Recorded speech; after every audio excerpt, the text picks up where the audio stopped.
All right, folks, I've talked myself into at least digging up one row to kind of see what the skins on these potatoes look like.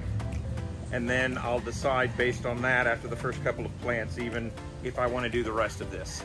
So I'll let you sit here and watch with me as we kind of look for the first few potatoes, and we'll see how it goes. So again, the foliage was cut off on Tuesday, May 2nd. It is now Saturday, May 6th. Ideally, I would like to go 7 to 10 days, but we've got more rain in the forecast, and I don't want them sitting here in the ground wet and then have them start rotting on me. So I'm gonna see what we got. I see potatoes.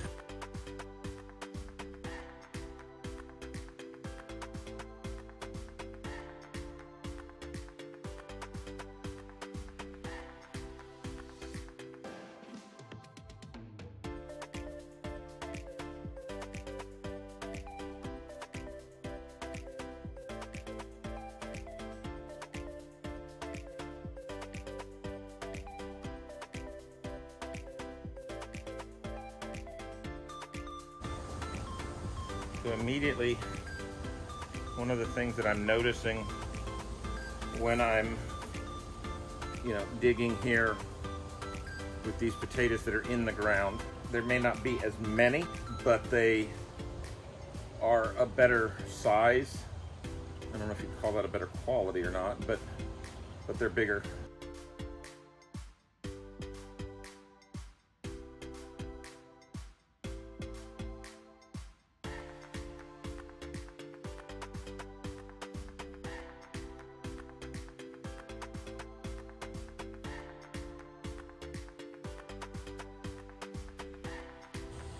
I made this bed actually last year and grew peanuts in it, and then ended up, as you can see here, that's funny, these split. So these, that's interesting. And the other interesting thing about what I'm seeing here is I don't have the earthworms in here like I did in my containers. Look at that one. That's a nice one. Well, so far, I have to say that the skins on the potatoes seem to be in pretty good shape. I don't really feel like I'm damaging them when I dig them. I don't know, well, I do know it. If you can grow your potatoes in ground, I think you're always going to end up with bigger potatoes, just because they have more room to develop. Do you end up with as many potatoes? Well, that I don't know. And I guess it really just kind of depends on what it is you're after. Are you after quantity? Are you after size?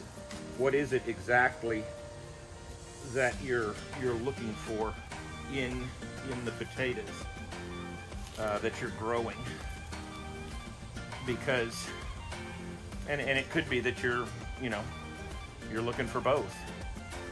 So this is where it gets hard for me, with the knee replacement and a bad ankle, and moving around on the ground is a challenge, to say the least. But these are beautiful potatoes.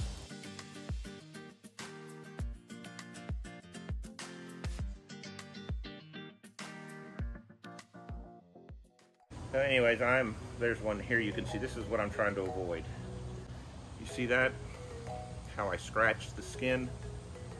So that's just me not being careful, or not being careful enough anyways.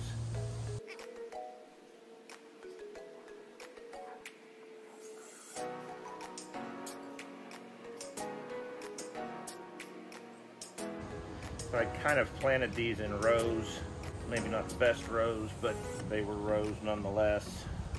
And so there's basically 4 rows here in this you know, again, roughly 16 square feet.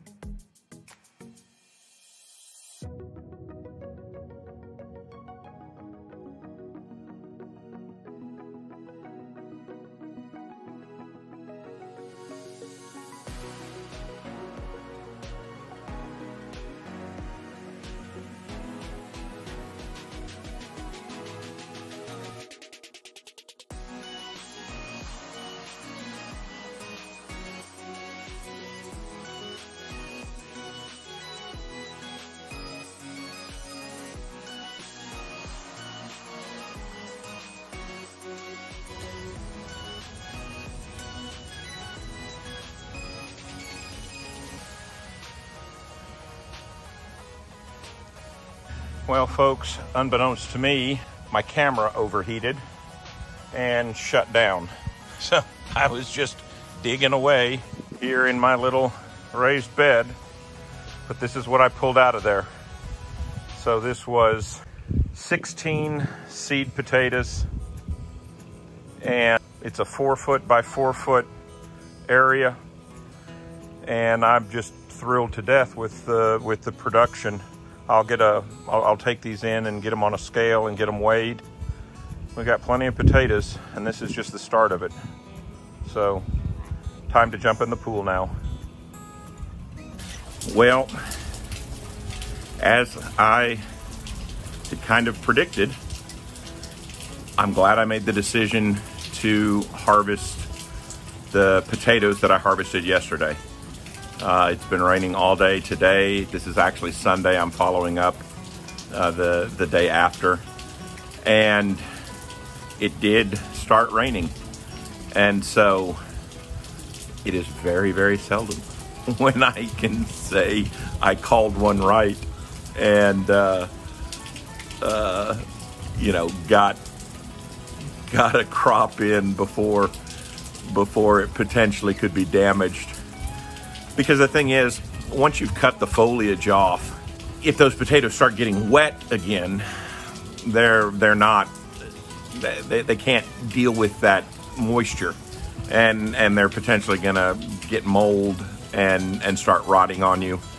So anyways, I just wanted to wrap up quick and say thank you for watching. This is just the first of the potato harvesting. There is a lot more to come, just kind of the tip of the iceberg, if you will. If you enjoyed the video, I would love it if you would consider subscribing to my channel, maybe hit the like button, and consider turning on notifications. All right, I hope everybody else is getting the rain they need and the harvest they dream of. Have a great weekend. Bye-bye.